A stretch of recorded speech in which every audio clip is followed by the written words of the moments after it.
Lokvani news, जनसामान्यांचा आवाज। एहसास forum की तरफ से ये प्रोग्राम आयोजित किया गया और इसमें मुझे एक संधि दी गई, एक मौका दिया गया कि आपके साथ रूबरू होके कुछ अपने विचार व्यक्त कर सकूं। पर देखिए, इसमें क्या होता कि इन्होंने नाम मेरा लिखा है वक्ते में, पर मैं मेनली जो आया था ये सुनने के लिए बस, ठीक है। क्योंकि किसी सब्जेक्ट में आप वक्ते तब होते हैं या बोलने वाले तब होते हैं जब आपको उसका एक्सपर्टाइज हो, नॉलेज हो। जैसे अभी एडवोकेट फारूक साहब ने विस्तार से आपको हिस्टोरिकल, कल्चरल, सोशल और इंडिया के कंटेम्पररी टाइम, अभी की जो टाइम में उसका रिलेशन है, उसके बारे में आपको विस्तार से बताया। तो ऐसी अंडरस्टैंडिंग होनी चाहिए, ऐसी समझ होनी चाहिए, फिर आप किसी इशू पे बोलने आते हो। बट इस हम्बल एक एक्सेप्टेंस के साथ कि इसमें मेरी नॉलेज ABCD जैसी है और इन्होंने मुझे ऐसे लिखने बोला है, ठीक है। तो इस एक हम्बल एक्सेप्टेंस के साथ मैं दो चार बात आपको बोलूंगा जो मूलतः एकदम जनरल बात होगी, सब्जेक्ट के डीप नॉलेज की बात नहीं होगी, जो कॉमन आम इंसान की जो ऑब्जर्वेशन है, जो नॉलेज है, वो उस पर बात करेंगे। हो सकता है इसमें से कुछ बातें गलत हों, बट इस कैविएट के साथ हम लोग इस बात को स्टार्ट करेंगे कि इसमें मेरी नॉलेज ज़्यादा नहीं है। हो सकता है जो मैं बोलूं कुछ बातें इसमें गलत भी हों, बट आप लोग यहाँ हैं तो गार्जियन समझ के उसको माफ करना है आपको। देखिए, इसमें जो हमारा टॉपिक है कि पैगंबर मोहम्मद साहब, इनकी मानवतावादी जो चीज़ें हैं, जो इस्लामिक फेथ में जो मानवतावादी चीज़ें हैं और जो हमारा भारतीय समाज है, स्पेशली आज का जो भारतीय समाज है, जो हमारी सामाजिक व्यवस्था है, उसको और कैसे अच्छा बना सकते हैं, अभी क्या प्रॉब्लम्स हैं, और जो एक्चुअल उनकी ओरिजिनल थिंकिंग थी उस फेथ की, उस विश्वास की, उनकी पूरी लाइफ एक टीचिंग्स हैं जो उन्होंने लिखा भी है। जैसे कुरान हम लोग पढ़ते, आप लोग सब लोग जानते होंगे कि ये कोई लीनियर बुक नहीं है, ये टाइम वाइज नहीं लिखा गया है, जिसमें कि ये जैसा आप एक स्टोरी खत्म हो तो दूसरी स्टोरी स्टार्ट होती, ऐसा नहीं है। इसमें जो उन्होंने लाइफ जिया है, जो उनकी जिंदगी है, उसमें जो जो घटनाक्रम हुए हैं उनका विस्तार है और उनसे हम कैसे सीखते हैं, एक हमारा सोशल नॉर्म कैसे बनता है, ये है उसमें। इसलिए आप देखेंगे कि कुरान में एक दो बातों को अलग अलग जगह बताया गया है। आपको लगेगा ये रिपीटेशन है या एक बात यहां है, तो अनलेस अनटिल, जैसा इन्होंने भी बताया, आप कॉन्टेक्स्ट को समझेंगे, उसका पार्श्वभूमि में क्या है, या फिर टोटैलिटी में देखेंगे। अगर आप ये दोनों चीजें नहीं करते हैं तो आपको बहुत सारी चीजों की गलत मीनिंग मिलेंगी उसमें।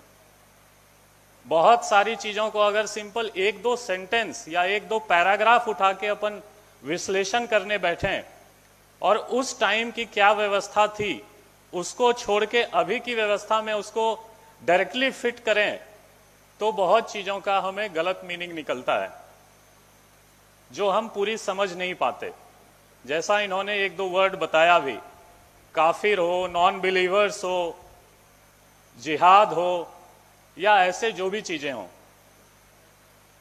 तो हमारा कहने का ये मतलब है कि जब भी कोई भी हम धर्म ग्रंथ उठाते, चाहे इस्लाम से रिलेटेड हो, क्रिश्चियनिटी से, बुद्धिज्म से, हिंदुइज्म से, जैनिज्म से, कोई भी धर्म ग्रंथ उठाते हैं तो थोड़ा सा उसको कॉन्टेक्स्ट में, किस टाइम पीरियड में ये लिखा गया है, उस टाइम पीरियड में क्या हकीकत थी, क्या सत्यता थी, क्या सिचुएशन था, उसको समझ में अभी का इंटरप्रिटेशन उस हिसाब से होना चाहिए।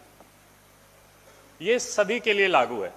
बट अभी क्या हो गया है हमारे समाज में, पहले क्या होता था, हम लोग जो भारतीय संस्कृति थी कि इसमें संवाद होता था, एक डायलॉग करते थे, दूसरा डायलॉग करता था, जो जीतते थे उनकी बातें मानी जाती थी। बट अभी संवाद की जगह वाद और विवाद होता, कि जो स्पेस फॉर कम्युनिकेशन जो था कि आप संवाद करो, आप अपनी चीजें बताइए, मैं भी अपनी चीजें बताऊंगा, जो दोनों में कॉमन ग्राउंड है, अच्छी चीजें हैं वो एक्सेप्ट करेंगे, जो बुरी चीजें हैं उसमें इंप्रूवमेंट करेंगे, तो इसको संवाद बोलते थे। अभी क्या हो गया है, मैं आपकी गलती निकालूंगा, आप मेरी गलती निकालो और उस पर फिर विवाद करेंगे। ये कहां होगा? सबसे ज्यादा जो बिना काम के लोग सोशल मीडिया पे बैठे हैं। इस पे सोशल मीडिया पे जो हमारे पास केसेस आते पुलिस डिपार्टमेंट पे आजकल, ये मोस्टली यही केसेस आ रहे। व्हाट्सएप पे इसने ये स्टेटस रखा, फेसबुक पे उसने वो स्टेटस रखा, इन्होंने ये स्पीच दिया, उन्होंने वो स्पीच दिया, और यही चल रहा है। हम सब इसी में उलझे हुए हैं। जो दूसरे धर्म को जानते भी हैं, जानने की कोशिश करते हैं, वो इसलिए कि इसको मैं जानता हूं और इसमें कमियां निकाल के इनको बताऊंगा, मैं इसलिए ये धर्म जानना चाहता हूं। ऐसी एक नौबत आ गई है कि मैं लेट्स से कुरान के बारे में थोड़ा सा इंटरनेट पे पढ़ता भी हूं, तो मैं इसलिए पढ़ूंगा कि इसमें चार चीजें गलत लिखी हुई हैं मेरे हिसाब से, और उस बातों पे, उस चार चीजों पे मैं इनको क्रिटिसिज्म करूंगा।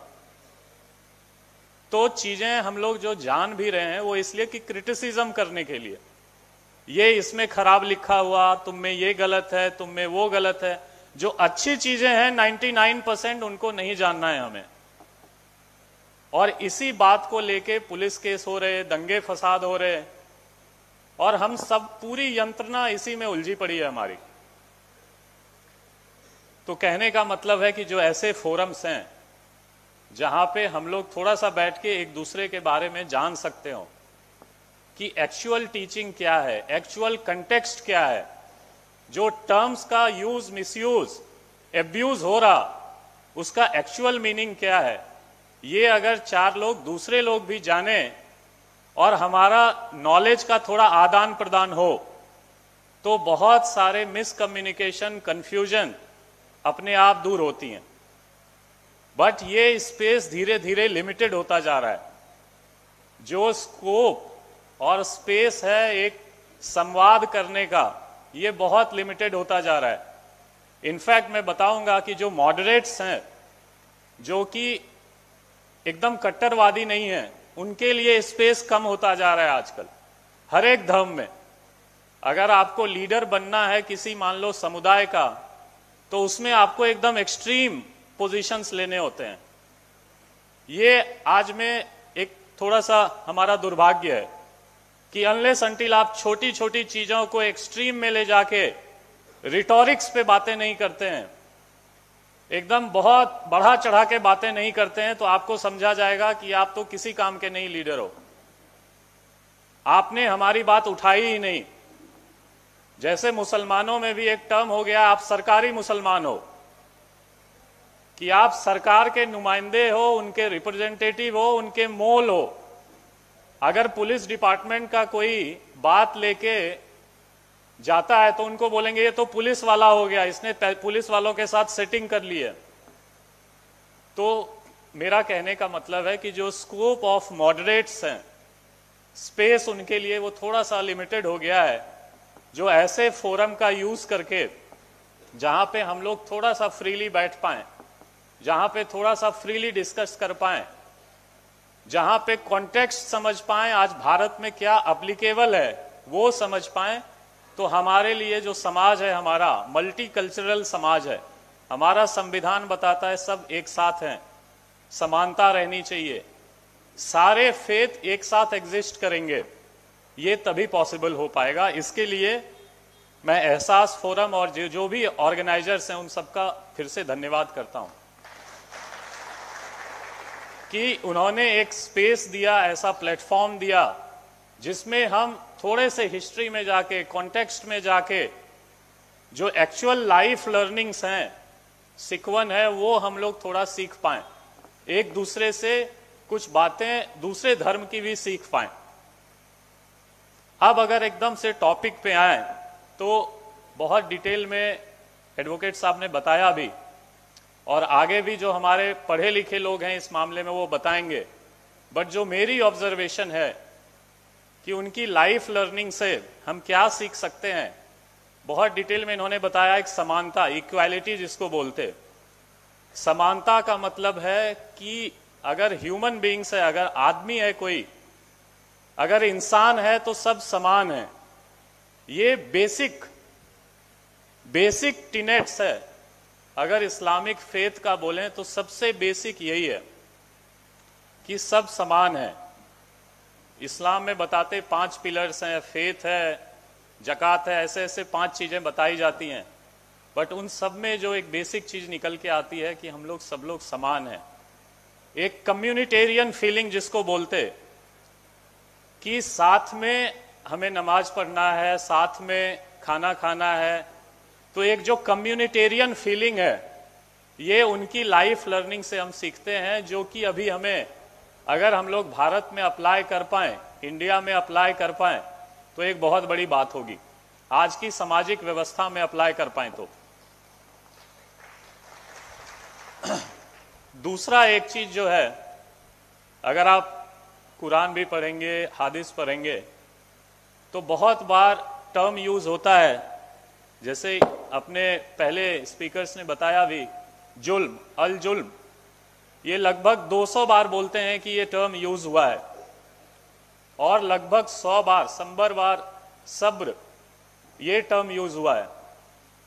तो इसका मतलब है कि जो अन्याय है, जो जुल्म है, इसकी आवाज सिर्फ हम अपने लिए नहीं उठाएं, हमारे आसपास जो चीजें हो रही हैं, चाहे वो किसी भी कम्युनिटी से हो, इसके लिए हम आवाज उठाएं, उसकी दर्द को हम अपना दर्द करके समझें। इसको मानवता जो बोलते, ह्यूमैनिटेरियन फीलिंग, ये एक बात होती है। दूसरी बात जो मैंने बताया, सब्र की बात, जिसको बोलते इंग्लिश में पेशेंस रखना, थोड़ा सा धैर्य रखना, ये आज के टाइम में अपने को बहुत कम देखने को मिलता। जिसको बहुत टर्म अभी इंडिया में यूज भी हुआ, इनटॉलरेंट हो जाना, टॉलरेंस की फीलिंग, सब्र रखने की, पेशेंस रखने की फीलिंग बहुत कम हो गई है। थ्रेशोल्ड इतना खराब हो गया, किसी ने कुछ एक मैसेज डाल दिया, उस पे भी आग लगने वाली बात हो जाती है। चाहे हर एक समाज में आजकल किसी ने कुछ बोल दिया, किसी ने व्हाट्सएप स्टेटस रख लिया, तो हम लोग एक दूसरे के जान लेने पे आ जाते हैं, एक दूसरे से झगड़ने पे लग जाते हैं। पड़ोसी सेजारी आपस में झगड़ने में लगे हुए हैं। ये सिर्फ धर्म पे नहीं है, सब्र देखेंगे एकदम normal day to day life में कम हो गया है। आपके सामने जो चल रहा व्हीकल, 2 व्हीलर पे अगर रोक दिया उसने 4 मिनट, तो उतर के आप उससे झगड़ा करते हो। पार्किंग को लेके फायरिंग हो रहा। तो ये जो सब्र है, आपस में मानवता की फीलिंग, फॉरगिवनेस की फीलिंग, जो हमें मूल टेनेंट्स हैं इस्लामिक फेथ की, ये अगर हम लोग आज अप्लाई कर सकें अपने समाज में, अपनी सोसाइटी में, तो एक बहुत बड़ी बात होगी। हमारा बहुत सारा प्रॉब्लम ऐसे ही सॉल्व हो जाएगा। जो हम बोलते कि इंडिया में एक डेमोग्राफिक डिविडेंड है, एक यूथफुल कंट्री है, जवान कंट्री है, अगर बोलें सरल भाषा में, तो हमारा पॉपुलेशन सेकंड हाईएस्ट है, कुछ दिनों में हाईएस्ट हो जाएगा, जिसमें यूथफुल पॉपुलेशन सबसे ज्यादा है पूरे वर्ल्ड में। और अगर हम इसी छोटी छोटी बातों में झगड़ते रहे, तो ये जो पॉपुलेशन है, ये स्ट्रेंथ नहीं रहेगा, ये वीकनेस है, हमारी कमजोरी रहेगी। जो हम आजकल समाज में देख रहे हैं, नांदेड़ की बात हो, एकदम लिमिटेड देखो आप, इतनी हमारी यूथ पॉपुलेशन है और सबके पास काम, बोलोगे सरकारी जॉब या एकदम पैसे वाला काम बहुत लोगों के पास नहीं है। जो इसमें हमें अभी जरूरत है वो यही फीलिंग्स की, मानवतावादी फीलिंग्स की, थोड़ा सा टॉलरेंस का, सब्र की जरूरत है, कि अपने काम से काम रखने की जरूरत है। अगर एकदम सरल भाषा में बोलें तो काम से काम रखिए, अपनी फैमिली पे ध्यान दें, अपने आसपास जो गरीब मजदूर हमारे भाई बहन हैं उन पे ध्यान दें, और फालतू के झगड़े धर्म के नाम पे, किसी और नाम पे जो हम लोग लगा के ये रोज बैठे हैं, ये कम करें तो हमारा पुलिस का आधा काम ऐसे ही आसान हो जाए।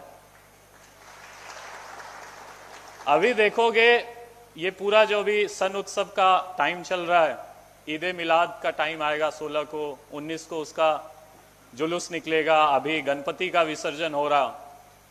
हमारा नींद उड़ा रहता है पुलिस का कि कब क्या होगा, किस छोटी बात पे एक दूसरे का सब्र टूटेगा और कब जाके झगड़ा करेंगे। ये अभी मैं यहां हूं भी तो 2 जगह यही मिरवनुक विरंगनुक को लेके झगड़े हुए, छोटे छोटे झगड़े हुए, पुलिस पहुंची, हमने काबू में किया। बट इसमें सफर कौन करता है? हमारा तो काम है सैलरी लेके बंदोबस्त करना। हो सकता है कल दंगे हो जाएंगे, हम शहर में कर्फ्यू लगा देंगे। सफर कौन करेगा? जो रिक्शे चला रहे, जो हाथ गाड़ी चला रहे, वो शहर बंद रहेगा 4 दिन तक। नेता लोग, हम लोग, अधिकारी लोग बैठ के आराम से खा सकते, बट जो गरीब रोड पे हैं सबसे ज्यादा सफर वो करते। तो इसलिए जरूरत है कि थोड़ी सी सहिष्णुता रख के ऐसे प्लेटफॉर्म्स का यूज करके एक दूसरे के बारे में जितना ज्यादा से ज्यादा जान पाएं, इसका यूज करें। एक दूसरे के बारे में थोड़ा सा थ्रेशोल्ड बढ़ाएं, अपना टॉलरेंस बढ़ाएं। कुछ इशू हो गया है, आप पुलिस को बताइए, हम उस पर कार्रवाई करेंगे। लेकिन हम अपनी मूल जो शिक्षण है अपने धर्म का, चाहे कोई भी धर्म हो, वो भूल के उसके पेरिफेरल थॉट्स में उलझे हुए हैं। एकदम साइड वाले थॉट्स पकड़ के एक दूसरे को मारने काटने पे लगे हैं। ऐसा ना पैगंबर मोहम्मद चाहते थे, ना हमारे हिंदू वाले चाहेंगे, ना कोई और रिलीजन वाले चाहेंगे कि हम छोटी छोटी बातों पे एक दूसरे का गला काटने पे लग जाएं, एक दूसरे पे झगड़ा करने पे लग जाएं। कोई नहीं चाहता ये, कोई किसी भी धर्म में ये लिखा हुआ नहीं है, और इस्लाम में तो बिल्कुल नहीं है। अगर इस बात को लेके कोई झगड़ा कर रहा है तो सबसे पहला दुश्मन, सबसे पहला जो हराम कर रहा, वो सिर्फ वही लोग हैं जो इसके नाम पे झगड़ा कर रहे हैं। ऐसी मेरी एकदम लिमिटेड अंडरस्टैंडिंग है। टेक्निकलिटीज में आपको जरूर जो पढ़े लिखे लोग हैं वो बताएंगे, बट जो बेसिक फीलिंग्स है इस्लामिक फेथ की, फॉरगिवनेस की है, मानवतावादी की है, माफ करने वाली है। उन्होंने बताया है कि किसी भी एक इंसान को अगर तकलीफ होती है तो पूरे कौम को, पूरे समाज को तकलीफ होने वाली बात है।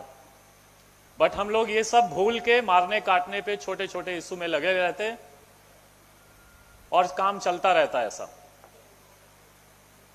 तो बस इसी बात पे मैं एकदम जनरल बात बोला हूं आपसे। मेरे एकदम टेक्निकलिटीज में जाने की मैंने कोशिश नहीं करी है, और आशा है कि ऐसे प्रोग्राम्स और होंगे। पुलिस डिपार्टमेंट हो, हमारे सामाजिक संस्था हो, हमारे पॉलिटिकल लोग हों, हम लोग एक साथ रह के नांदेड़ में, सिटी में, तालुका प्लेसेस में और ज्यादा से ज्यादा प्रोग्राम लें, तो जो सरकारी प्रोग्राम होता, पीस कमेटी, ये वो, इसकी जरूरत ही नहीं पड़ेगी। हम लोग एक ग्राउंड बेस्ड मूवमेंट बनाए नांदेड़ में कि एक दूसरे से सीखें, एक दूसरे के बारे में जानें, और एक साथ रह के ये जो सन उत्सव आते, बंदोबस्त आते, इसमें थोड़ा सा टॉलरेंस रख के आगे बढ़ें। इसी बात पे मैं फिर से एक बार आयोजक को बहुत बहुत धन्यवाद देता हूं, उन्होंने ऐसा प्रोग्राम रखा, और शुभकामना देता हूं कि ऐसे प्रोग्राम हम लोग और रख पाएं, और मोटी संख्या में लोग आए, पार्टिसिपेशन और ज्यादा हो, और पुलिस डिपार्टमेंट का काम कम से कम हो जाए। Thank you so much. Thank you. आजच लोकवाणी न्यूज चॅनलला सबस्क्राईब करा।